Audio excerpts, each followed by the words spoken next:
So welcome to today's Topics in Tech.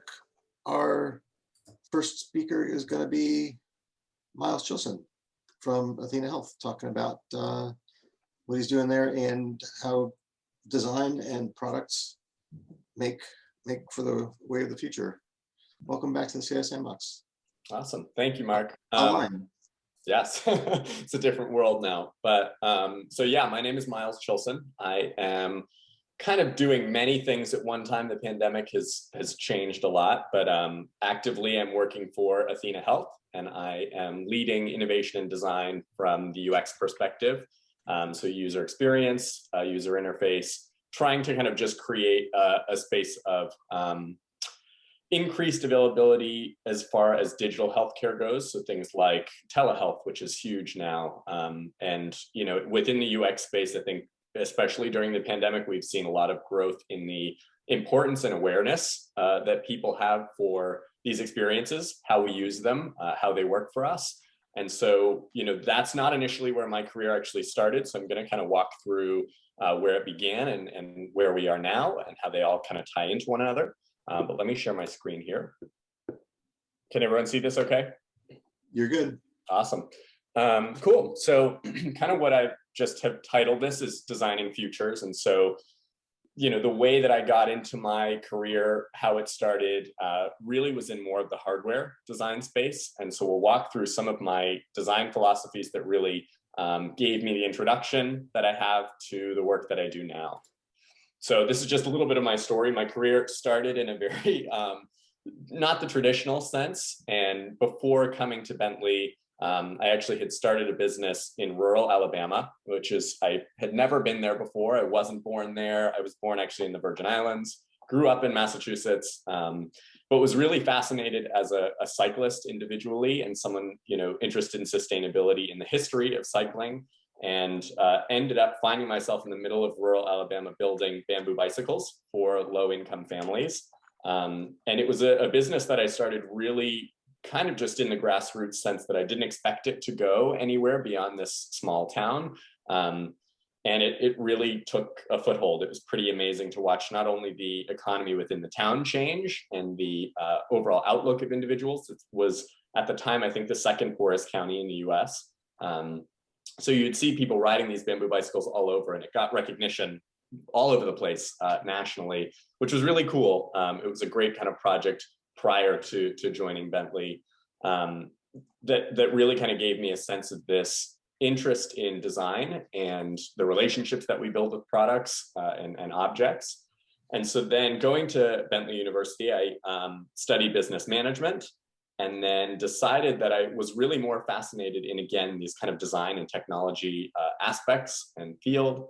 And so I found my way into MIT's Media Lab, which is maybe a place you're familiar with, which is very focused on innovation within many different spaces, be it in digital design or hardware design. And so I found my way in by communicating with many different professors that were there and sharing some of these ideas and thoughts that I had behind design and technology. And like I said, this fascination kind of expanded beyond just what things looked like from a design perspective, but the relationships that we developed with them and how we could create experiences that were really more designed around humans, not so much about the expectations that people have, which is something I think we do a lot of. So I utilized my kind of interest in those things to think about problems that we have today and how we could come up with innovative solutions to solve them for the future or for now, issues that we may be coming close to. And so after doing that, which I'll get into more of the in-depth process of that, it's kind of a serial entrepreneur for a couple of years, started businesses of my own, consulting agency on the design side of things, and then found myself being recruited by larger tech companies. So I worked for Apple for a period of time. I worked for Tesla, CVS Health. Bunch of different companies would bring me in essentially to try and help them solve some large scale issues on a more innovative level and try to implement solutions that were a little bit outside the box, which is what I've come to do. So kind of the topic that I'm going to start on today is something coined the term enchanted objects, and it was really where my career began. And the focus of enchanted objects is more so on this idea of how can we embed technology into aspects of our everyday life. And so when we think about things that we have today, like a cell phone, for example, these devices tend to be something that can try to consume all of your time, all of your attention, and they clearly are changing the way that we interact with each other, the relationships that we build with people. And so the ideas here were more to think about how can we take objects of our daily lives that we've built relationships with over time, and make them more equitable in one example here, but also easier to use. So something that just really folds into the fabric of our everyday life without having to distract us or make us feel like we are unable to do another task because of something else. And so in the examples here, just these three objects, which I'll kind of walk through a little bit more, were three things that I got to work on. The pill bottle to the far left there was the first kind of product, which was just simply a pill bottle, something many people have interacted with. Specifically, the focus at the time was, my grandma, who was 90 at the time, was not very adherent to her medication, to taking medication on time. So I started to think about this idea of designing for humans again. So what's something we're really used to doing? What's something that we respond to? And so wrapping in almost a bit of psychology into the design process here. So developing a pill bottle, which would just blink at you when you had to take your meds. So it really simple. We respond to light, color, and sound very well. And so this is something that kind of has many of those aspects involved in it. And can make it really easy to use for any age range. And so that had a lot of success, which was excellent. And additionally, you'll see here too, is this umbrella. Very similar technology. It would hang near your front door and would actually just blink at you when it was expected to rain in your area. So these are smart devices, they're connected devices, giving us just a little boost of technology that enhances their abilities without being overly distracting or consuming of our time. And the Hydrate Spark water bottle, another project I got to work on. You may be familiar with it. They sell it in Apple stores and Target. It's pretty widely available now. But similarly, it's a water bottle that tracks the consumption of water intake. Many of us are dehydrated, even in a country that is fortunately has access to clean water. Many of us are dehydrated. This gives you that simple, through again, light, ambient light, just letting you know when you should drink more water and being able to kind of gauge on if you're someone who's extremely active or an athlete or someone who bikes 10 times a day, right? It's going to change for different people. So there is some variation there. But these are just a couple of these example objects that really kind of got to the core of the design work that started my career. So just, again, a little bit of food for thought. We spend a lot of time on our screens and with digital media. If you think about it now in terms of the pandemic, it's probably even higher. I mean, there are all types of applications that really wrap you into their atmosphere now and are really consuming. And so if you think about the amount of time in a day that we individually spend on our phones or on a screen, it's increasing constantly. And that's something that, the dynamic is clear, that it's not only changing the way we interact with each other, but the way that we form relationships, the way that we speak to one another. And that is a clear thing to see over time. And we can see now, a lot of research studies will link things to excessive digital use, like on a mobile phone, to increased ADHD, or just, there are ill effects to some of these things. And so again, these products are designed to blend into your life, really assist you using the technology, but not so much try to consume your life. So I kind of go through this as looking at the four futures of technology. Again, it's the four ways that I see tech going, especially at the MIT Media Lab, the forefront of things, where they're headed. And so initially we start with what I refer to as the terminal world. It's kind of a dark term for things, but this is really the screening of the world. It's like bringing, Times Square to our living room. It's all of these screens that we're constantly connected with. I'm a victim to it. I have my phone, I have my watch. We're constantly, in a sense, referring to these oracles, which are, things that have many different tools involved in them. They can give us a lot of benefits. There's a lot that they can do. But again, they can be extremely distracting. These can be something that we resort to out in a public space, for example. Rather than speaking to someone, we may be completely glued to something that's happening on one of these devices.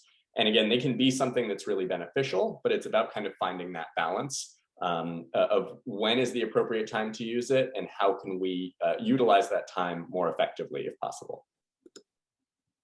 Then we go to what I refer to as digital prosthetics. So this is the next generation, kind of the up and coming thing that we're seeing more and more. So not even so much like an Apple Watch, but things like Google Glass, when it initially came out, didn't really work, but things like that are starting to catch on.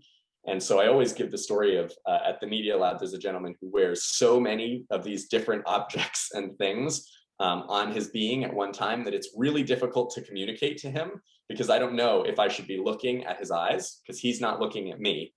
He's looking at a screen that's looking at me. And so there's all of these different points of, again, trying to develop relationships based around different products like this can be really difficult. But again, it's a fascinating way of a technological future that I think we can wrap into different types of technology, again, to make our lives easier, but not to make communication as humans, our core basis, our core value, change all that much. And then we go into what I call kind of the outsourcing phase of things. So this is very similar to our Alexa. I hope she doesn't say anything. And then to the left, you'll see Jibo. I don't know if anyone's familiar with the Jibo robot, but this was a robot developed through MIT's Media Lab.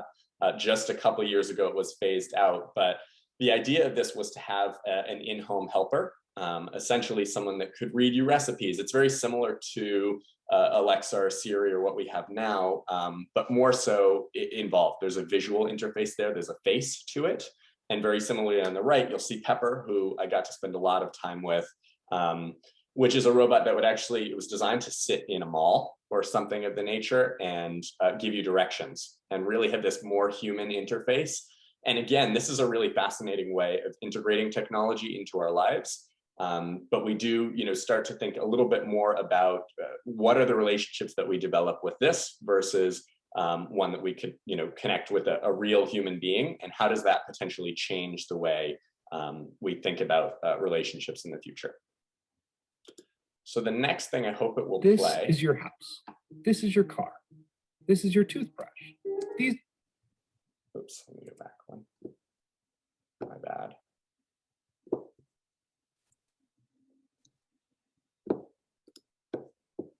Could everyone hear that okay? Yep. This is your house. This is your car. This is your toothbrush. These are your things. But these are the things that matter. And somewhere in between is this guy. Introducing Jibo, the world's first family robot. Say hi, Jibo. Hi, Jibo. Jibo helps everyone out throughout their day. He's the world's best cameraman. By intelligently tracking the action around him, he can independently take video and photos so that you can put down your camera and be a part of the scene. Jibo, take the picture. He's a hands-free helper. You can talk to him, and he'll talk to you back, so you don't have to skip a beat. Excuse me, Anne? Yes, Jibo. Melissa just sent a reminder that she's picking you up in half an hour to go grocery shopping. Thanks, Jibo. He's an entertainer and educator. Through interactive applications, Jibo can teach. Let me in, or else I'll blow your house in. Hey, where'd you go? There you are. He's the closest thing to a real-life teleportation device. You can turn and look at whoever you want with a simple tap of your finger. Check out my turkey dinner, Mom. I wish you wouldn't eat that. Hey, maybe turkey pizza? I want turkey pizza. And he's a platform, so his skills keep expanding. He'll be able to connect to your home. Welcome home, Eric. Hey, buddy. Can you order some takeout for me? Sure thing. Chinese, as usual? You know me so well. And even be a great wingman. You have a voice message from Ashley. Want to hear it? Absolutely. Hey, call me when you're home. Better make that takeout for two, Jibo. We've dreamt of it for years, and now he's finally here. And he's not just an aluminum shell, nor is he just a 3-axis motor system. He's not even just a connected device. He's one of the family.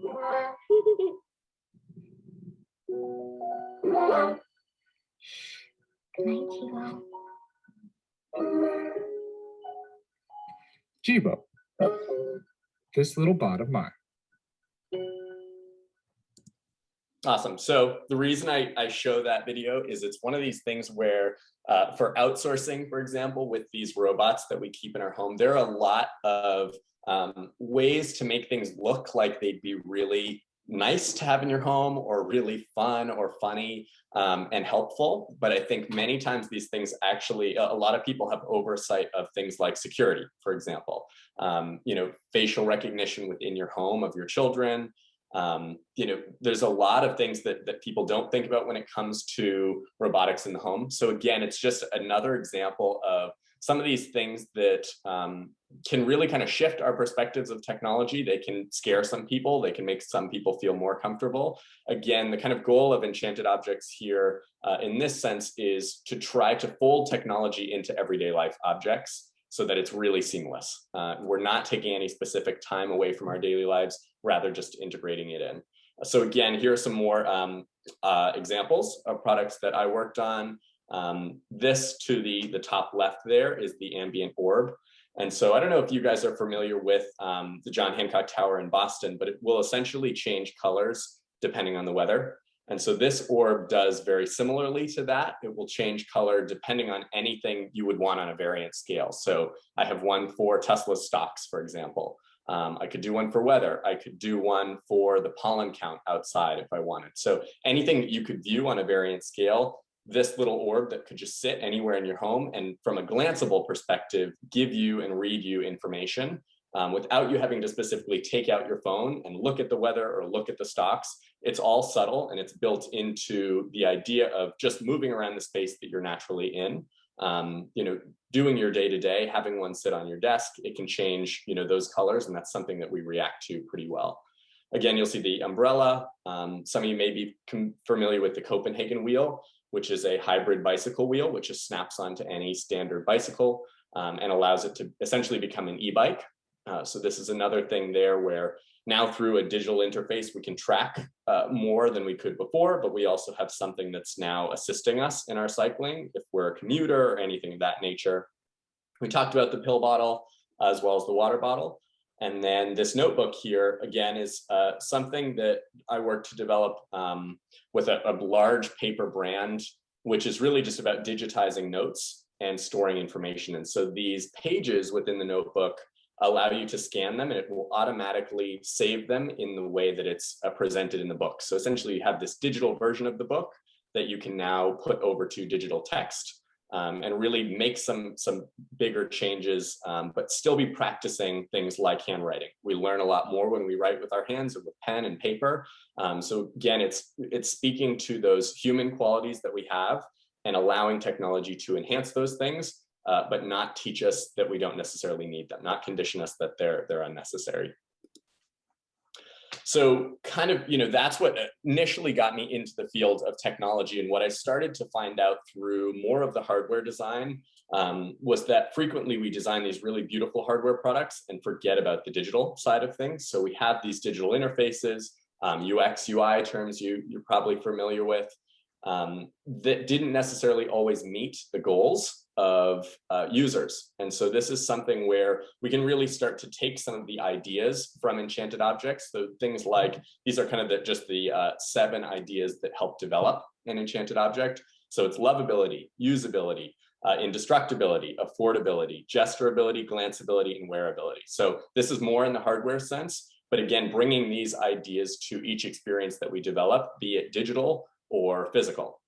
Again, thinking just about things like the 5 senses. So taking in a human factor, when we are designing something, we want to think about all aspects of how someone's going to experience that, from taking it out of the package, the sounds that it may make, right? Like things that creak often give us a sense that they're not stable. So just thinking about all of these aspects when we're designing will help us create more well-rounded products. And the idea of kind of showing all of these different futures of technology is not to say that one's any better than the other, but that we can find a balance between those things and still be continuing to further ourselves and our growth and allow these things to really just help us along the way. And then these are just a couple kind of books that I think are worth reading for people who are fascinated about design, fascinated about kind of changing futures and the impact that these things have. So 0 to 1 is a great book by one of the co-founders of PayPal. And it really talks about the invention of something new. So, many times in the world today, we'll find that someone creates something and it catches on. And so a million other companies develop basically the same thing with different iterations, which gives us some step forward, but more so it's like a step to the side. And so we're doing very similar things. 0 to 1 gives some context to creating something completely new. Technopoly is really kind of related to some of the stuff that I've been talking about. I think they talk about the surrender of culture to technology. So kind of losing oneself or our abilities from the past as humans, things that we've been conditioned or inherently aware of, how technology is starting to change that. And then very separately, The Man Who Planted Trees just speaks to the idea of how something really small can make a huge impact in the future. It's a fascinating thing with any of these pieces of technology. They do push us in a certain direction, whether we realize it or not. And so this kind of can speak to that effect in a very different sense, but correlate really well. And for the people who are focused or interested in UX and UI, Designing Products People Love is a great kind of guide or handbook to getting some more sense of tapping into individuals' want for positive experiences, what gives us a sense of wanting to use something. The shock of change can be something really fascinating. I speak to something people are very familiar with, the change of the UX and UI with Instagram.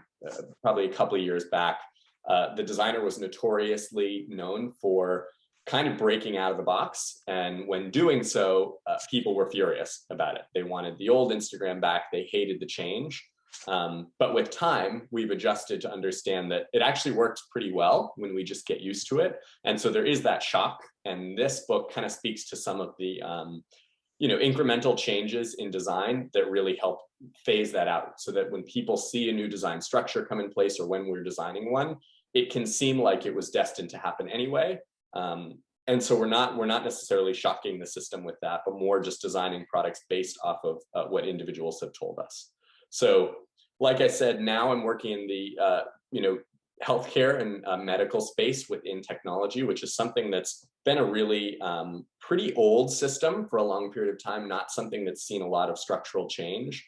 And so to be involved in those design aspects, I think is really important. It's why I've kind of stepped out of the limelight of working with really fascinating and innovative products to more so working on this digital side of enhancing our ability to interact with interfaces that we're now seeing are so important. So, the interaction behind working with ventilators, right? Some of these systems are ages old, and it's time to revamp them, to think about, what makes it easiest for the user, what makes it the most pleasant, and how can we develop a relationship with it. So that's kind of how things began, where I see technology going. And again, finding some balance between those different types of technology and how you can really develop these things without any necessary, teachings of design. These can all be things that you can find through simple observation. So if you're out in the world, spotting different design trends, or you're someone who's aware of those things, all of these design aspects, for me at least, came from an influence of